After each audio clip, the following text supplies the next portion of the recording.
आदरणीय सभापति जी, सबका साथ सबका विकास ये नारा नहीं है, ये मोदी की गारंटी है।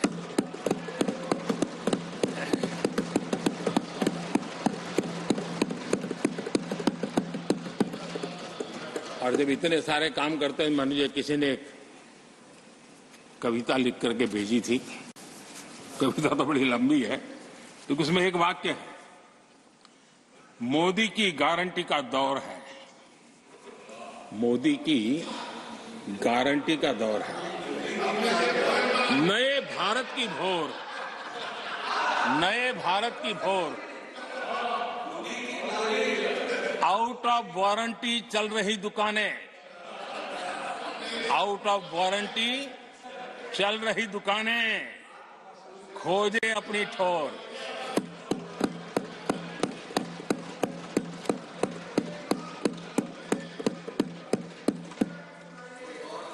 आदरणीय सभापति जी, किस प्रकार से देश में निराशा फैलाने का प्रयास, मैं ये तो समझता हूं, जो लोग इतनी निराशा की गर्त में डूब चुके हैं, वैसे निराशा फैलाने का उनका सामर्थ्य भी बचा नहीं है, वो भी सामर्थ्य नहीं बचा। आशा का तो संचार कर ही नहीं सकते, जो खुद निराशा में डूबे उनसे आशा है। लेकिन देश में हर जगह जहां बैठो वहां निराशा निराशा निराशा फैलाने का जो खेल चल रहा है और सच्चाई को नकार करके हो रहा है, वो न खुद का भला कर पाएंगे न देश का भला कर पाएंगे। आदरणीय सभापति जी, हर बार एक ही गाना गाया जाता है, समाज के कुछ वर्गों को भड़काने के लिए बिना हकीकतों को ऐसे वाक्य बोल दिए जाते हैं। मैं जरा देश के सामने कुछ हकीकतें बोलना चाहता हूं और मुझे विश्वास है मीडिया इस ऐसे विषयों पर जरा डिबेट कर ले ताकि पता चले। आदरणीय सभापति जी, यहां पर सरकारी कंपनियों को लेकर हम पर भांति भांति के आरोप लगे। क्या क्या आरोप लगाए जा रहे हैं, सिर पैर माथा कुछ नहीं, बस लगाते चलो। अब देखिए, देश को याद है मारुति के शेयर का क्या खेल चल रहा था। उस जमाने में हेडलाइन बना करती थी, मारुति शेयर का क्या चल रहा था। मैं उसकी गहराई में नहीं जाना चाहता, वरना उनको वहां तक पानी पहुंचेगा कि शायद यहां पर करंट लग जाएगा, इसलिए मैं वहां तक जाना नहीं चाहता। आदरणीय सभापति जी, आदरणीय सभापति जी, देश को जानना जरूरी है। आदरणीय सभापति जी, मैं तो आजाद भारत में पैदा हुआ हूं, मेरे विचार भी आजाद है और मेरे सपने भी आजाद हैं। तो गुलामी की मानसिकता को जीने वाले हैं, उसके बाद और कोई चीजें नहीं है, वही पुराने कागज लेकर के घूमते रहते हैं। आदरणीय सभापति जी, कांग्रेस ने कहा कि हमने पीएसयू बेच दिए, पीएसयू डुबो दिए, बाती बाती की बातें यहां सुन और वरिष्ठ लोगों के मुंह से सुन रहा था। याद कीजिए, बीएसएनएल, एमटीएनएल को बर्बाद करने वाले कौन थे? वो कौन सा कालखंड था जब बीएसएनएल, एमटीएनएल बर्बाद हो चुके? जरा याद कीजिए, एचएएल उसकी दुर्दशा क्या करके रखी थी, बर्बादी, और जाकर के गेट पर भाषण देकर के 2019 का चुनाव लड़ने का एजेंडा तय होता था एचएएल के नाम पर। जिन्होंने एचएएल को तबाह कर दिया था, वो एचएएल के गेट पर जाकर के भाषण झाड़ रहे थे। आदरणीय सभापति जी, एयर इंडिया को किसने तबाह कर दिया, किसने बर्बाद कर दिया? ये हालत कौन लाया था?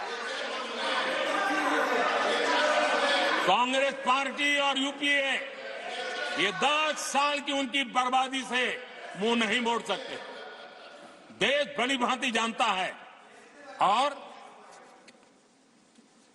अब मैं हमारे कार्यकाल के जरा सफलता की बात बताना चाहता हूं। आदरणीय सभापति जी, आज जिस बीएसएनएल को आपने तबाह करके छोड़ा था ना, वो बीएसएनएल आज made in India 4G, 5G उस तरफ आगे बढ़ रहा है और दुनिया का ध्यान आकर्षित कर रहा है। आदरणीय सभापति जी, एचएएल के लिए इतने भ्रम फैलाए, आज रिकॉर्ड मैन्युफैक्चरिंग एचएएल के रिकॉर्ड रेवेन्यू जनरेट कर रहा है एचएएल, जिसको लेकर के इतने जो होले चलाए। और कर्नाटका में एशिया की सबसे बड़ी हेलीकॉप्टर बनाने वाली कंपनी एचएएल बन गई। कहां छोड़ा था, कहां जाके लगाया हमने पहुंचाया। आदरणीय सभापति जी, एक कमांडो जहां नहीं है, एलआईसी को लेकर भी पता नहीं कैसे कैसे बड़े विद्वत्तापूर्ण बयान देते थे। एलआईसी का ऐसा हो गया, एलआईसी का वैसा हो गया, एलआईसी का यूं हो गया। जितनी गलत बातें एलआईसी को लिए बोलनी चाहिए बोली, और तरीका यही है, किसी को बर्बाद करने अफवाह फैलाओ, झूठ फैलाओ, भ्रम फैलाओ।